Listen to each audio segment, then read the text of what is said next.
Irreverent, entertaining, cool. You're listening to LA Talk Radio.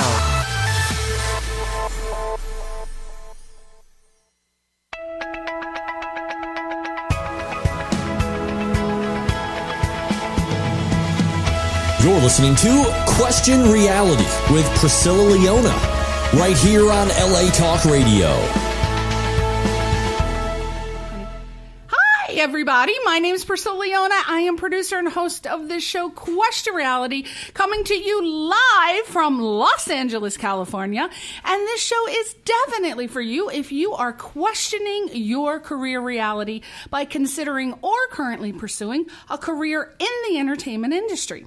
For 8 years, our guests have provided advice and resource information on how and what it takes to successfully, do you believe that's a new word, everybody?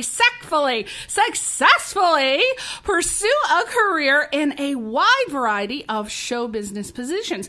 Now, the guests on our show, as you know, are Emmy winners, Grammy winners, Tony Award winners, reality TV stars, producers, directors, casting directors, talent managers, screenwriters, actors, singers, dancers, models, musicians. We even throw in an entertainment lawyer once in a while. The list just goes on and on. So what's important to note is that all of our guests have been selected because they're at different stages of their careers, from professional to beginner. So that means that we will definitely have someone on the show who can personally relate to your situation and be able to answer any of your show business questions on the air, or they're able to answer them after listening to the show. It's courtesy of our show. You are able to contact them. Now, if you missed any of our shows or you want to seek advice about a specific entertainment career, you can always go to our archive page on the latalkradio.com website. You just search for our title, Question Reality, or by my name, Priscilla Leona, and all of the Question Reality shows are available for free on iTunes, Google Play, and Stitcher.com under the podcast section. So please also make sure that you get your newly designed free app on the homepage of the latalkradio.com website, and it's located towards the bottom. I've had so many emails that say, I can't find it. Where is it? Towards the right, down at the bottom.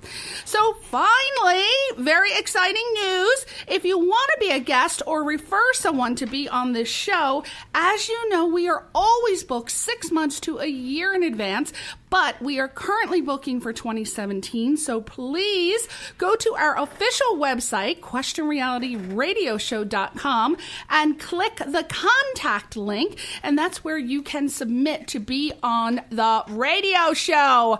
Because I tell you, I got a list, but you can still submit. Right now we're booked until March, but please, it's just better that you submit, and that way you can get booked. And then if you have to reschedule because you have a gig or you booked a TV show or a film, it's all good, no problem.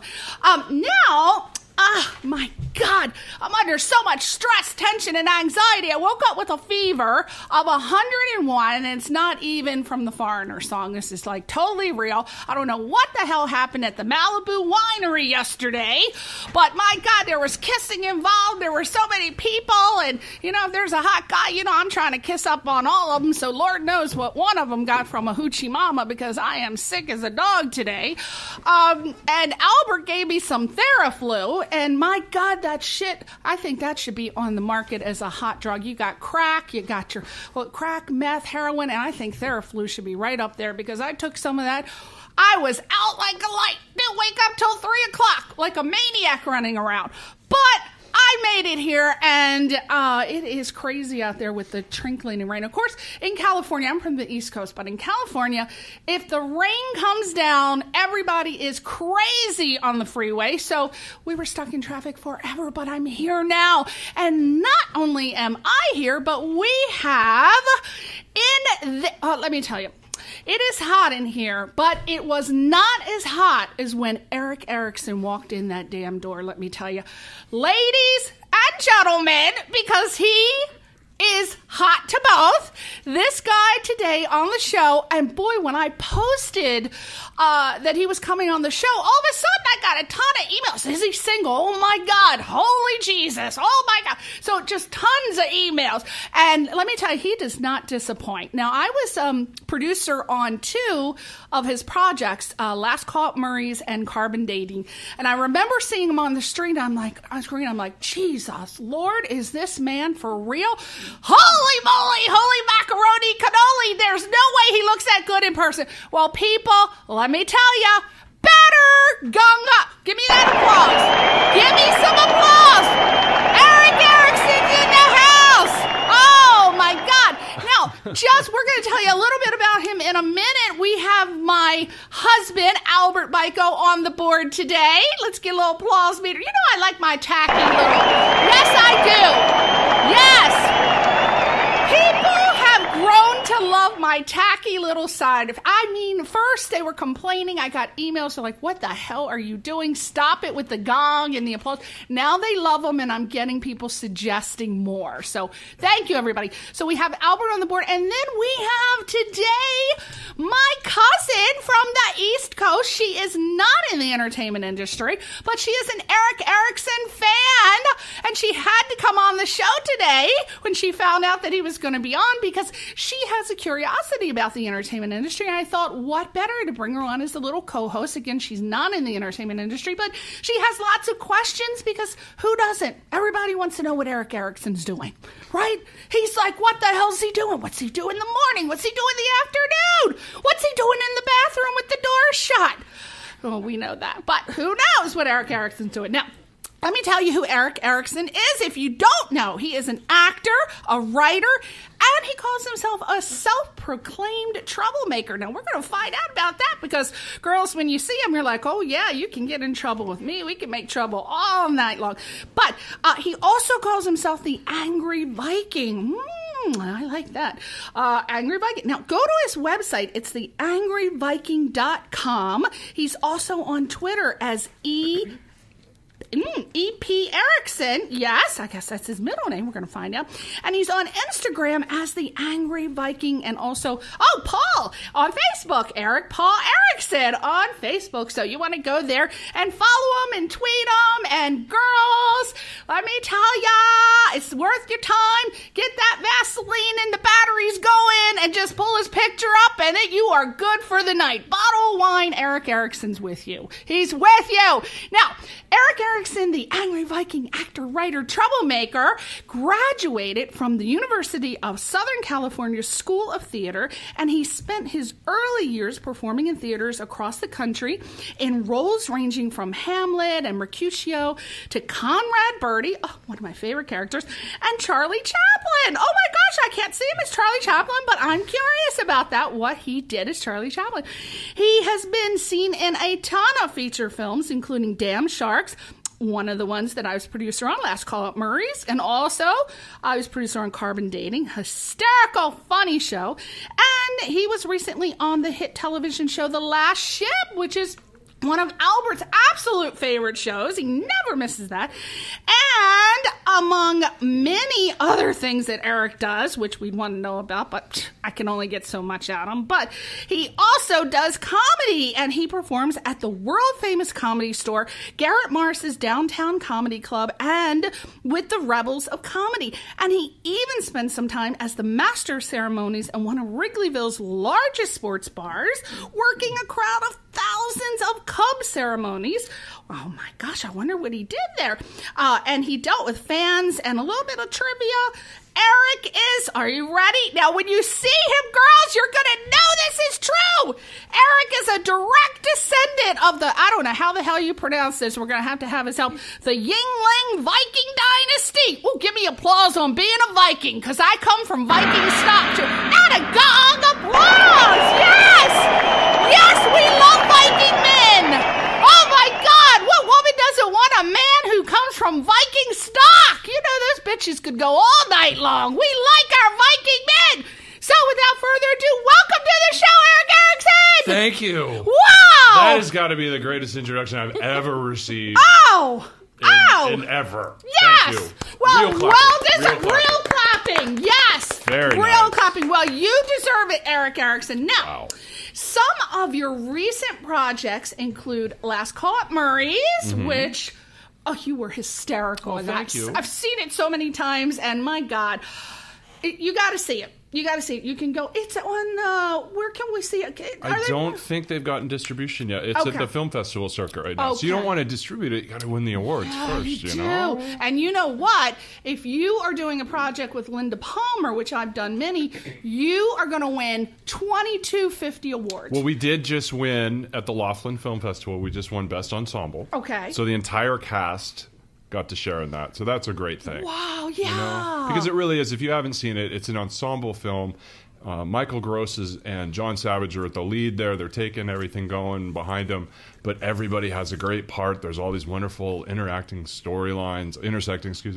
And it's just it's a great ride. Yeah. So to be recognized, all of us together, was such a cool thing, you know? And there was such, I mean, again, I could see it like 50 million times, but there were so many powerful actors in there, including one of my favorites, Eileen Gruba. I mean, I could watch her all day and all her. night. My God, she's so She's versatile. getting everything that she deserves. I think it's so wonderful in this industry to see someone who's worked for a really, really long time, especially uphill with her, with some health issues, and just basically just doing, you know, the best she can as a female actor, to use the proper term we all use now. I mean, it's been great to see all the wonderful roles that are coming her way, and she is just part of the heart and soul of that movie as well. Oh, yeah. And she's out there, she is pumping up the volume on diversity and diversity in acting, and she's really out there trying her best to promote actors who are in wheelchairs and who are out there who have multiple sclerosis. And because there is a term, and I cannot remember it. It's kind of a long word, but it's a term that you use in the entertainment industry when you want to cast an actor that has a disability in a wheelchair, but you end up casting an actor that doesn't have a disability. Well, anyway, she's making awareness for this particular field, which is really wonderful, because we just have to get the writers to write more parts. There's a show now on. Are you familiar with it? Speechless? Yes. Yeah. Oh, my, how wonderful is that? I mean, you got to write more shows like that, because in the world there aren't just beautiful people that look like you walking around. I mean, how many of you can we have, Eric Erickson? Oh, shucks. We have people who are not so pretty. It's important because it brings realism to the part. I mean, as an actor, you walk in and you're like, I can play any role. I can do it. I've been trained. I went to the conservatory. I've done it. Right. You know, but there's a fact is, like, if I play somebody who's a Viking, for example, I bring my own understanding of my own culture, and I can put a special spin on it. But I can't bring, I don't know what it's like to live in a wheelchair. I don't know what it's like to be blind. And even if I walk around with a blindfold and I try to pretend, I can never bring that exact realism that's there. And not only that, but when I play a Viking character, I am bringing, this may sound a little cheesy, but I really believe I'm bringing glory to my family. I am bringing a wonderful thing to my culture, and I'm sharing my culture with the world. Just like anybody goes, hey, I'm this belief or this religion or this culture, and I want to share it with you because I love that and I want you to love it too. It's the same thing with somebody with a disability. They're coming to the table and they're like, look, I have this, I've overcome this, or I have problems, but I want to share this with you so you understand and you see the world a little differently because of my eyes. That's right. It's unique. And as a person who was not in a wheelchair and who tore her meniscus and fractured her kneecap putting her big fat ass in a pair of stilettos and falling in the bathroom and laying in piss for a half an hour, I can tell you it's a whole different world. I'm 5'8", and in this thing, I'm like, I don't know, like 5'2", maybe your height. And I'm like, God, people are so tall, and you just feel like you're going to be run over any second. And so I've just learned to barrel through the bitches, and I just run over people's feet right and left. But it's a very different perspective. It really is. It changes. And I'm glad that there are people like her out there that do that. I love as well. her. She was so wonderful on set, and just... Yeah, I used to carry her around set, I had to be honest. You did? Because we were on Murray's, we were working on this very, very small sound stage. I mean, you probably visited, and a lot of cables and it's just the way it was created, because we shot the entire thing in one location, and just I saw her, trying to get around and trying to get to spot, and I'm like, at first I felt kind of rude, but I just picked her up and I carried her across the stage. I'm like, where do you want to go? So I just kind of played her taxi cab and would carry her around, and she enjoyed it. So well, who the hell wouldn't want Eric Erickson carrying them around? Eileen didn't tell me about that action going on the set. My God, I'm going to accidentally break something while Eric Erickson's on the set, but I don't think that's going to happen. He would have to pump the Viking up about 3 times to pick me up and carry my ass across the set, but he's got the stock. But anyway, another shout out for that particular movie was the lady Alina. Yeah, Alina. Oh, she got Best Actress at Lofton. Oh, she would. Love her. I got to get her on the show. Oh, she's fantastic. She plays such a character that is so different than who she is. Right. In the film. I mean, her character is a bitch. There's no other way to say it. And her character is great. It's because we all know this woman. Yeah. The woman or the person. We all know this person. A little knowledge is a bad thing. Yes. Her character is a perfect example of somebody who went to one psychology class and now they think they're Sigmund Freud. And that's exactly what it is. But in real life, she's nothing like that. Right. Okay. So she's such a warm, wonderful person. She has a daughter that she just loves so much, and we're always talking about that. And she was always showing pictures, and she loves Netflix. Oh, good. She's always watching Netflix. Netflix. Who doesn't love Netflix? Love Netflix. Because that's one of those things when you're on set, you always have to find something for your downtime. Crazy. Candy Crush. Exactly. Well, what we did is a lot of people were at the time really hooked on House of Cards. Yeah. So everybody had their little machines out. But we were kind of like, this is getting everybody's going off in their corner, and everybody's just kind of like going into their headset and everything. We're like, this isn't cool. So we picked up a bunch of puzzles. And we laid out all these puzzles on the table in the middle, and everybody gravitated. And by the end of the production, everybody on their break would run to the table and like put a couple pieces in. I love that. Who plays physical puzzles anymore? I love it.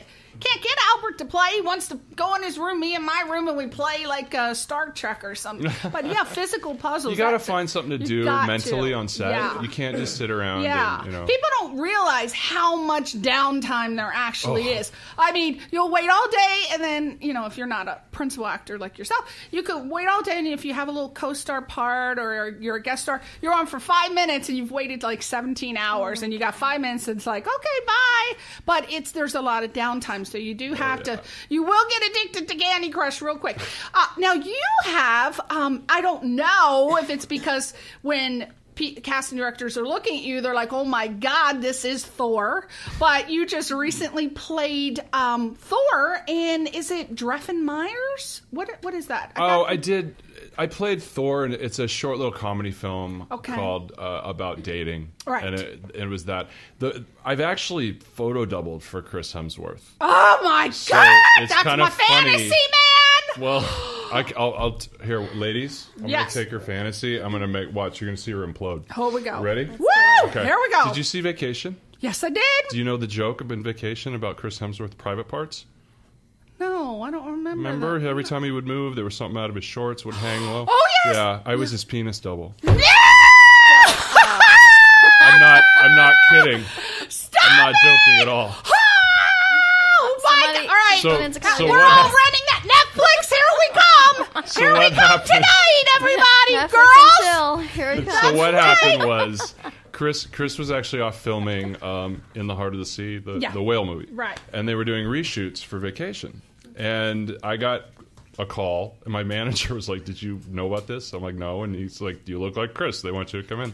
And I went in, and it was a prosthetic penis that they strapped to my leg. And there were 2 of them. And they put on the first one, and they're like, nope, too small. I'm like, all right. And then they put on the other one, and it literally, it's like, and they go, by the way, don't ruin that. It costs $2,500. And then they're like, so they put on the clothes, and they give me a towel to wrap over, because you can see it. It's the joke is it's sticking out of the bottom. And they're like, we have kids on set, so you have to keep the towel on. But I would walk around, and as I was meeting people throughout the day, I would like flash them just to make sure there's no kids around. And it was this is horrible. I can't remember their name. Phil Lord and the guys who did the Lego movie, and they're doing the new Spider-Man movie. There was they did Jump Street and some other stuff. I could be totally wrong on that, but I'm an actor. I'm stupid. Yeah. So they wanted to see it, and they walked up, and I flashed them, and they're like, oh, wow. And I'm like, yeah, wait till we put the real one on.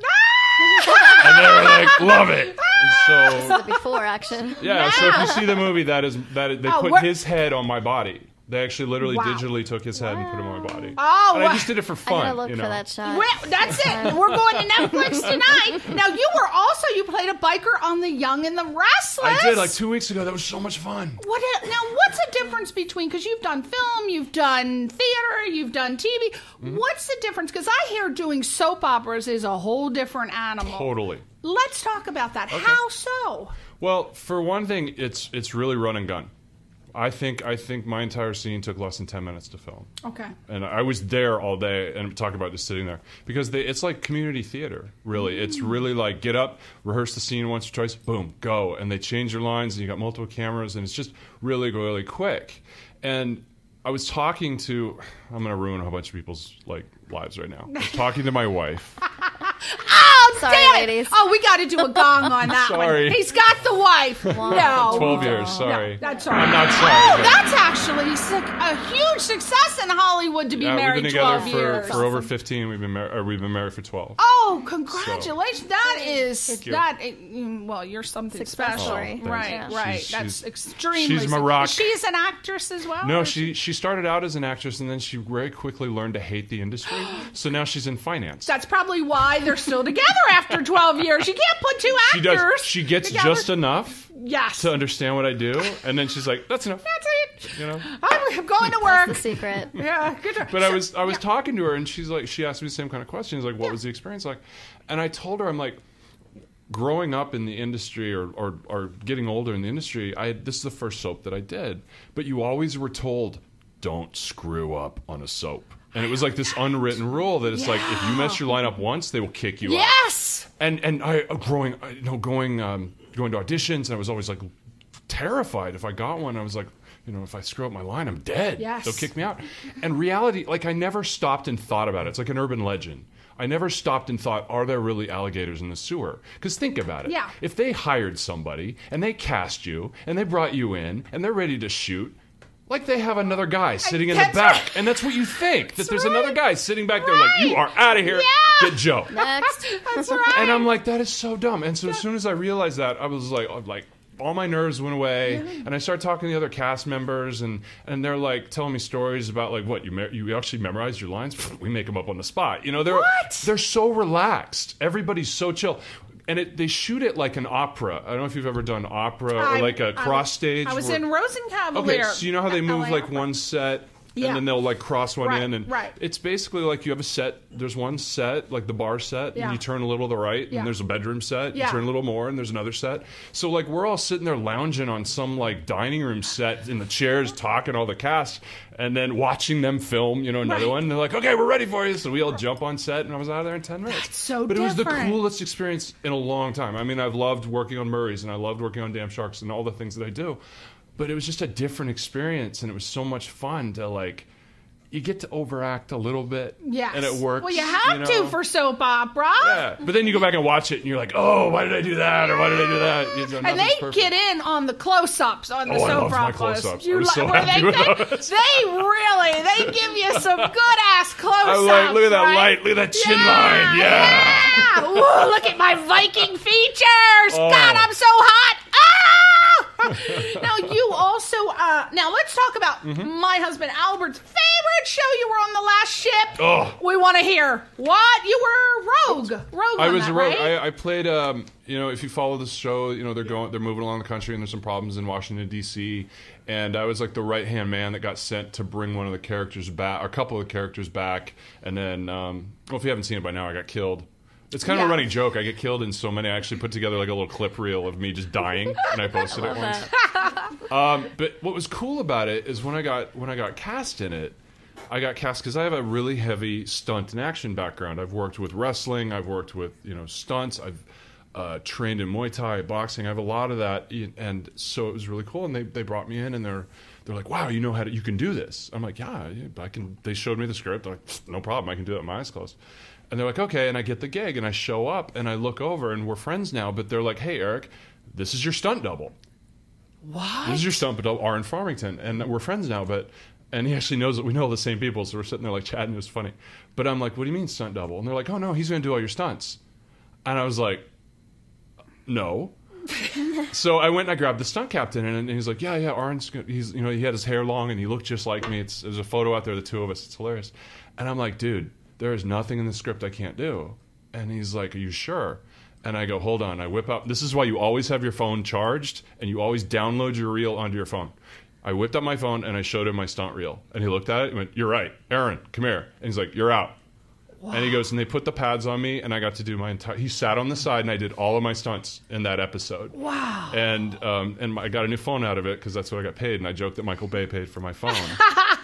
But yeah, and it was just like, I wasn't a jerk about it. I wasn't anything about it. I just said I was hired for this. But that adds to the fun as an actor. Oh, I got kicked in the crotch. Yes. Oh, you want a story? Yes, I do. Here's for all the stunt people out there. There's an apparatus. If you don't know about this, it's basically a cargo strap that they put around one foot. They run it up your jeans and they run it down the other side. And if you spread your legs and you're wearing jeans, it'll pull the seam down on your jeans because you have this really thick fabric down there. It pulls it down, and you can kick me in the crotch as hard as you want, but it won't move because the strap will catch your foot. Oh, so as sweet as she is, the woman who's supposed to kick me in the crotch, she's a stage actress, and she kept trying to kick me in the leg because that's what you do in theater. You go for the nap. You try and get the sound. And I'm working with her, and the stunt captain's working with her. Aaron's working with her. We're all like, no, do it. And she's like, I don't want to hurt you. Aaron kicks me in the nuts, and he's like, look, you didn't even move. And the stunt captain kicks me, and he's like, he's fine. She's like, okay. And she does it, and the director's still like, we need more. We take a break, and then we come back and we do it. But what I didn't know is I gotten kicked so many times that the strap had loosened up. So if you watch the show, that's real. Oh my. She goes to nut me, and the strap didn't have any tension in it, and right into me, and she got me. And I'm like, we did the fight. I rolled over, and they'll cut, and I go grab the stunt captain, and I'm like, I need like 2 minutes. 2 minutes. And he's like, what? And I told him, he's like, come, and we went in, and it was okay, but it was definitely a shock. It was fun. Now, I want you to tell actors, and especially aspiring actors, how important it is to have all of the skills that you have. The more skills you have in your tool chest as an actor, the more things you'll be booked for. That's just life. But some people, believe it or not, do not know that, Aaron. No, they don't. And they say, oh, it's too expensive. Oh, I'm a girl. I can't pick up a sword. Can I say bullshit on this show? That's bullshit. Fuck shit. Here's the thing. I'm very proud. I came out of the University of Southern California School of Theater. And when I was there, I can't vouch for how they run it now. They still run a wonderful school, but it changed a little bit. Ours was very one of those situations where you get out of it what you put into it. Yeah. So we all were producing shows, and we were all learning how to do lights. We did Hamlet as a passion play and learned how to get lights on the campus. So you followed it around. So we were running around with lights and like putting them up, and and we tried to find all these new ways to do stuff, and that created this just creative energy that begets creative energy that you're like, wow, if I learn how to do a light, that'll change how I write, or if I learn how to act a certain way, it might change how I look at things as a designer or whatever, and it's all exciting. And a lot of us, here's one damn reason you should do it right here. A lot of us who came out of USC went to work for what is now Clear Channel, the concert industry, because the guy who ran our tech school was the head chief at the Wiltern. So he hired all of us to come over and work for rock and roll shows. That's how we made a living. That's how we ate. Right. While he would feed us pizza and beer at night, and that was our food for the next 3-4 days. And then we'd go to our auditions, and that's because I learned other things. And if you want to make your dream come true, you can't always be walking around, oh, I want to do a short. Oh, I want to do a feature, whatever I want to do. You can't walk around and expect other people to make your dream come true. They've got their own dreams. So why are they going to put, like, I can't come and light your thing because I got to pay the rent. You're right. You should have to pay the rent. But if I knew how to light, I could make that happen. Or I could work with somebody. And it's just so important on so many levels. We can sit here and do hours on this. Yeah, because you become a better artist, too. If you learn how to do lights, you know where your light is, right? And you need to know where your light is. If you do sound, you know how to project. Absolutely. But then on the other side of that coin, and I've seen this on set, and I'm sure other people who are listening are like, oh, yeah. There's always that person who wants to learn how to run the camera or wants to learn how to light, and literally they will walk up to the friggin' director and look over their shoulder and be like, oh, wow. Or they will even take that one more step. Don't you think you should? And it's like, oh. And I have seen people get kicked off sets. Yep. I have seen them just get screamed at.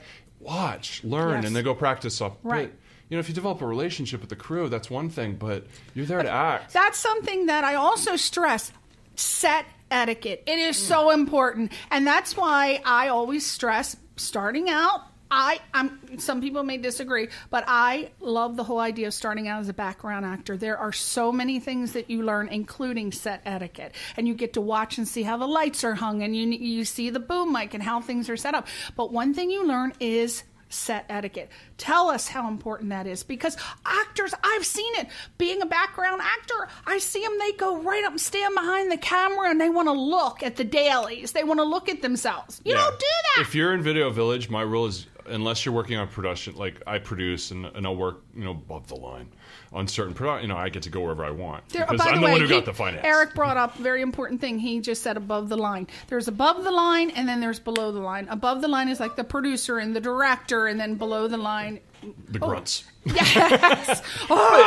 You're making movies, it's like you're just part of the production part of the assistant. Always treat your production assistants special. Oh yes. There's certain people. That's right.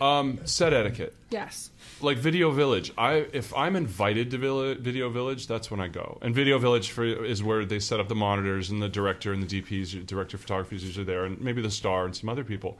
And I always look at it as, if you're invited in there, there's something they want to show you. And as soon as they're done showing it to you, get out. Exactly. Unless you have a relationship with them, which happens on a set. But don't force it. You know what actors make a mistake doing? And a lot of it comes from being nervous. They feel like they want to have a personal relationship with the director. They want to talk like personal things. As soon as I learned that's a bunch of crap, I started succeeding so much more in this industry. So glad I'll be the first to admit, like, this is my second time around. My first time around, I came out of SC. I did a lot of regional theater, a lot of Shakespeare. I did a lot of infomercials. I was in the very first infomercial for DVDs. So if you go back and I worked for Toshiba, and they're like, there's this new technology called DVDs, and I was like, wow, you're gonna pay me to talk about it? Awesome. But I got to a point where I got burnt out, and some things happened, and I just wasn't energized about the entertainment industry more. So that's how I got into writing, and I worked for the Chicago Tribune. I shot for the Associated Press, and I got to do some really great things and have some wonderful adventures. But I wasn't mature yet. I wasn't comfortable in my skin. And there was a lot of things that had to happen. One of those was meeting my wife. One of those was moving around the country. I got to go on a lot of adventures that provided me with a lot of insight, because I worked for the Democratic Party, and I got to see inside how the Democratic Party works and how an election works. I got to work for the Tribune. I learned about journalism. There's all of these things I learned. So when I came back and that fire got lit again, I knew I needed to polish up, train, but I was more comfortable in my skin. I knew who I was. I knew if I went into an audition, I didn't get it. It wasn't anything personal. Right. It was just, I was too tall. I was too short. I looked like the ex-boyfriend. I did, whatever. It's not my fault. Yeah. Because I had other things to fall back on. Right. And while what you're doing is the most important thing in your life, it's not the only thing in your life, and priorities can change. Yes. It can be on Tuesday, acting can be the most important thing in your life because you've got an audition, you've got all this stuff to do. But on Wednesday, if you don't have a deadline, I'm not saying like forget how to be an actor, but use that day to be something else. Use that day to be a good husband. Use that day to be a good father. Use that day to do your charity. Use that day to just relax and not think about things. Right. And once I learned to balance all that out and go to auditions and have all my sides memorized, once I learned those things, my whole life changed. I started booking things hand over fist. I got opportunities. I've done. You didn't have a sense of desperation, which a lot of actors. Oh, that cologne! They can smell desperation a mile away. Now, Nikki, who is a co-host today, you are a fan of Eric, and you wanted to ask some questions. Why don't you take an opportunity to ask this hottie some questions? Okay. Who is your favorite actor? My favorite actor? And speak a little bit louder. I have. That's a weird question because it's always like it's like a Monday, Tuesday, Wednesday thing. It really there's a lot of actors and actresses. Maybe a male and a female. Don't say your favorite. You know you're going to single them out. So who are some of the people you like to see? I can watch like Ryan Reynolds. I know most people are like, funny. Love I him. think because he's so natural. He's so natural. You know, and he's It's just like fun. he's just. I mean, yeah, you don't even think that he memorized line. You think he's making that shit up as he goes, and that is a great actor. Yeah, you know, That's I like the ones like anybody. I like to be entertained. Yeah. You know, and I think this is like I like Ben Affleck. I think he's a good actor. He's not the best actor in the world. Everybody has a bad day. Everybody makes some bad choices. My gosh, I've done some bad things too. You know, there's a few of them out there. Right. But it's like you learn from him and you enjoy from him. He's telling you a story. One of my favorite actors too, believe it, is Jason Momoa. I think I really enjoy the work he does, but he's not like Shakespeare. Stargate Atlantis. Oh. We are on a Stargate Atlantis. Every day I fix love breakfast Stargate and then we watch Stargate Atlantis. We're like on the fifth or sixth season. He is just so powerful, right? Yeah. And the thing I love about Jason and his story is that he never, like, he is who he is. And he's like, this is my culture. This is what I look like. And they're like, will you cut your hair to be on Stargate Atlantis? He's like, no, fuck off. This is my hair. Right. You know? Right. And then the hilarious thing is in the last season, he shaved it all off and he had to wear a wig. But we're not up to that season yet. Oh, you can't tell. All right, I'm But- looking forward to it. But then. look what's happened to the guy because he was true a lot to of who he people was. didn't even recognize him in the movie that just came out where he played Aquaman. What was it? In Batman. Superman, Batman? Yeah, Civil War. Superman Thank you. versus Batman. And they're like, wait, I know I've seen him before. I'm like, that's Jason Momoa from Stargate Atlantis. Yeah, from Game of Thrones. A lot of people didn't know, but he's a powerful actor. And even when he's on Stargate Atlantis, I mean, you can even see it's like he's there. You're going to work around him. Okay, Yeah. he's going to act. But however apparently he's he the wants biggest to act. teddy bear in the world, he you know, if you talk to is. him, people who know him. So Well, I don't know him, but I've heard stories of Yeah. people who worked with him said that Yeah. he's So just so it's- gentle and loving. But it's like we're talking about being, you know, comfortable in Yeah. your skin, and it's like I enjoy actors who are comfortable in their skin. I personally love, Albert and I love people who are chameleons. And we are huge fans of Gary Oldman. Sometimes he's in a movie and you're like, what? He was in that movie? Where'd he go? But he's so powerful to us because he's toned down and he can play so many different characters. I think he's underrated personally, but he's a powerful actor. Yeah, I think it took us a little time to realize he was in the new RoboCop. Did you know? Yeah, and they're like, what? He was in RoboCop? No. He was just on Friends today. I was watching reruns of Friends. It's odd you bring that up. David Schwimmer's a friend of mine. Wow, what was he? He was the one where Monica and Chandler are getting married, and Joey's working on the World War I movie, and Gary Oldman spits all over him, then he gets drunk. See? Wait. I watch way too I love much. that Gotta episode. watch it again. Now, being a hot, sexy, macho-looking guy, do you and others like you get stereotyped for certain roles? Because I'm noticing a pattern like Thor, and you get cast for like powerful, sexy, macho guys. Do you ever just play like the guy who's gotten dumped or, you know, or has some sort of mental illness? What? I usually Tell us and kind of segue into how important it is that people understand that when you're being cast, a cast director, the first thing they're going to look at is physical description. That's just it. Yeah. That's just it. Now, that always can morph because writers, you can come in as a person who doesn't look like what they're looking for, and they can rewrite the script depending on how powerful you are. So I've never been lucky enough to have a script rewritten for me. But, I have. when they're getting to do the Green Lantern movie, they can rewrite it for me. I'd be happy to be in that. We just had an actor in from the Green Lantern. Yeah. I think that was the Green Hornet. Oh, damn, I did it again. Sorry, Josh Ehrenberg, So who close. played Tom Wilkinson's son. Okay. Usually when I go, one problem I have when I go in is I have a unique look because I have longer hair and it grows a little bit, and I have a kind of 5 o'clock shadow now, but this is like 4 or 5 days worth of growth. Believe it, Vikings don't grow beards like you think we do. And so I go out for a lot of different roles. I don't go out for like commercial roles a lot. I mean, I do go out for, let me restate that. I don't go out for like commercial dad roles. I don't sell cereal. Yeah. I don't go out. I just don't. I go out for, like, I was in the Far Cry Primal commercial for the video game. I was a barbarian. I was the lead warrior. I go out for a lot of that, and I love it. I do. But I enjoy the other stuff, too. Yeah. If you saw Damn Sharks, I was the comic relief, and it was so much fun because I like to do comedy, and I like to think I'm good at it. I think a lot of You people were enjoy really that good in Last Call Murray's, I tell you that. You know, so if I can get in the door, if somebody will say, okay, well, he looks a little different. If I can get in the door, usually I can run the room. Right. Tell us how important it is for an actor to, and I don't know if you'll agree with this, but it's very important that actors know their genre, at least starting out, because physical appearance has a lot to do with it. It's just like when you watch shows like American Idol and you see people trying to sing rock and their voice is country, or they'll try to sing country and their voice is bluesy, and they're trying to force themselves into a mold or a look that's not exactly what it should be. So you can always morph into something later, but if you have a certain look, use that in the inception of your I think career. there's actually like a bigger thing that you're touching on, and I'm going to hit the bigger thing. I think as not just an actor, but any part of this industry, you have to do your research. And your research doesn't just include, watch the show you're going out for, or watch a director watch the movie of a director that you're going out for, but know the casting director you're going out for. Know the network your show's on. Is it a kid's show? You don't audition the same way for a kid's show as you do for a drama.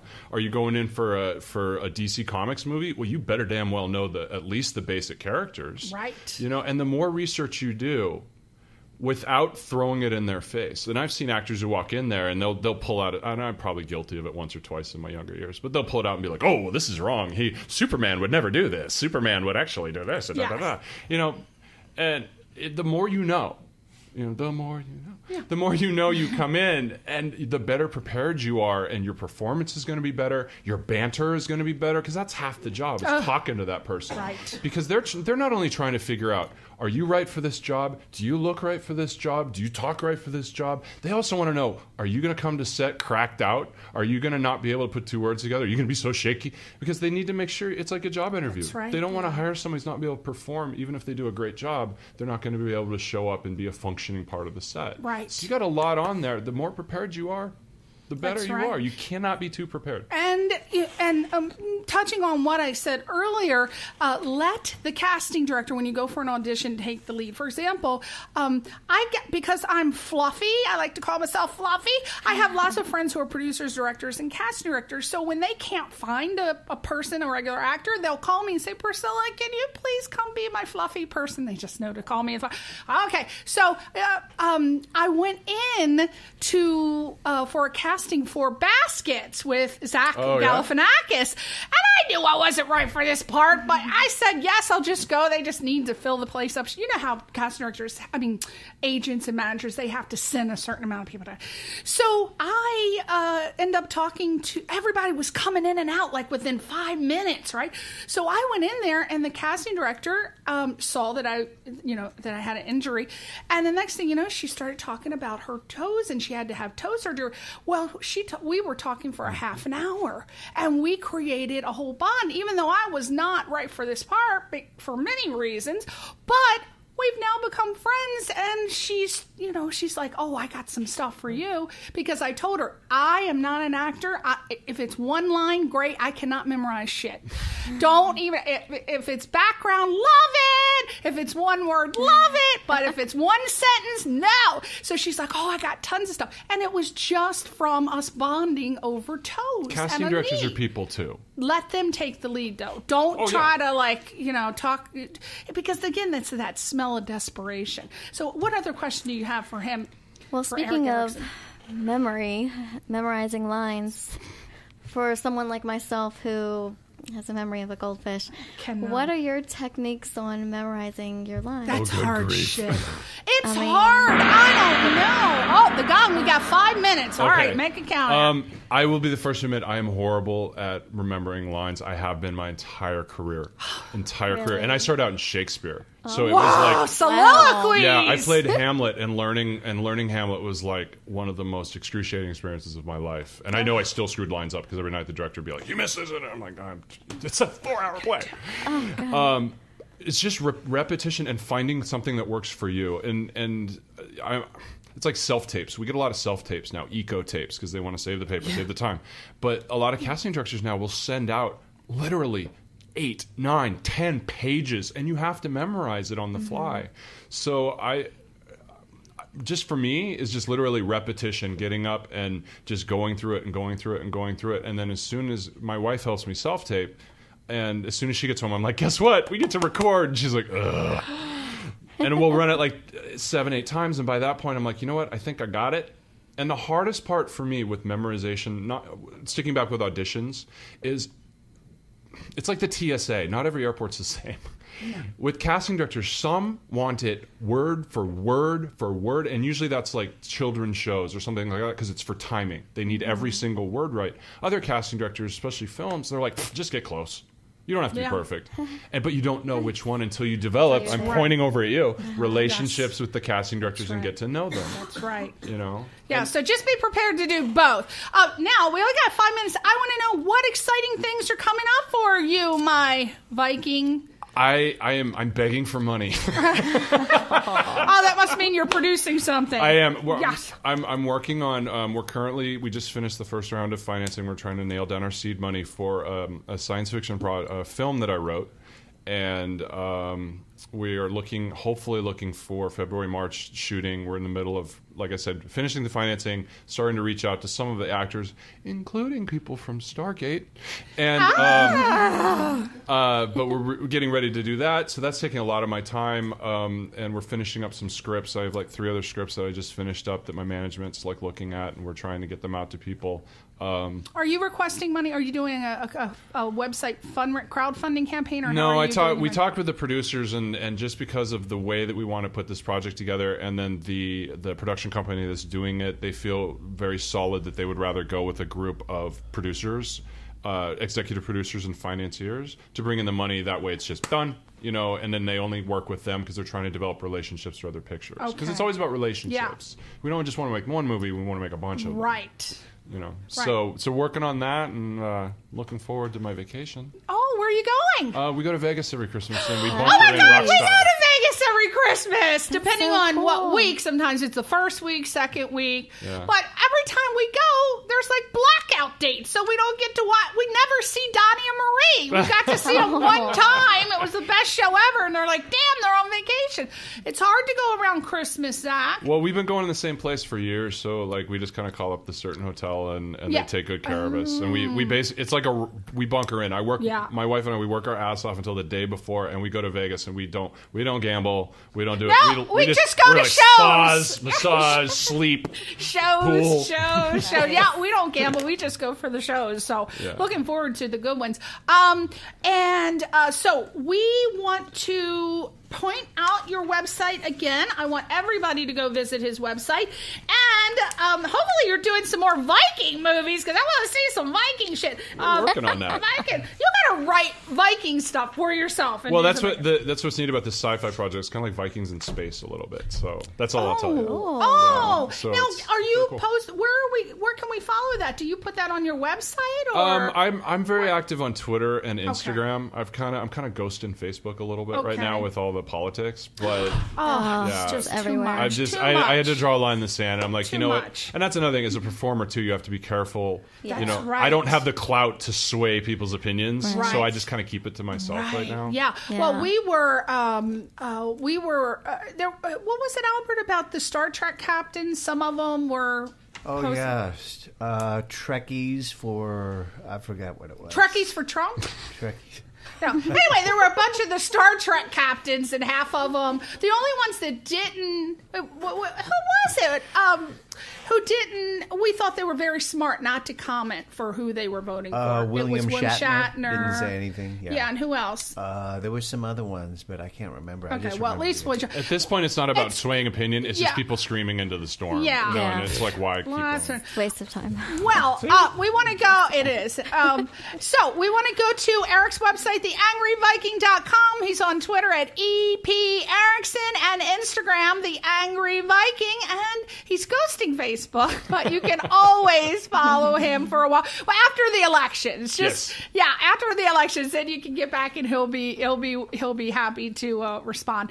And if you have any questions for him, you can feel free to email me, and I will forward them to him. Absolutely. And Nikki Nicole, I want to thank you for being the host today. Thank you for inviting me. It's You so are awesome. welcome. Now, isn't he everything? Oh my God, He is yes. everything from the picture and more. I have a thing for men with long hair. So. Very respectfully, But respectfully, yes. As his wife, you Yes. know, this man can't go out of the house without being attacked. The paparazzi. She's a lucky lady. Paparazzi. You would be surprised how handsy some people do get.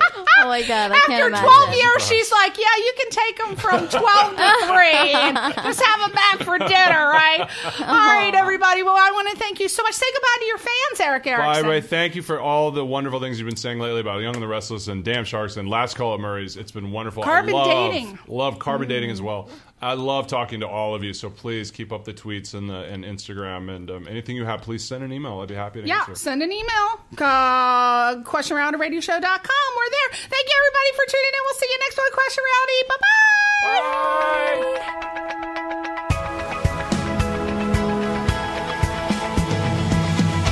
You're listening to Question Reality with Priscilla Leona, right here on LA Talk Radio.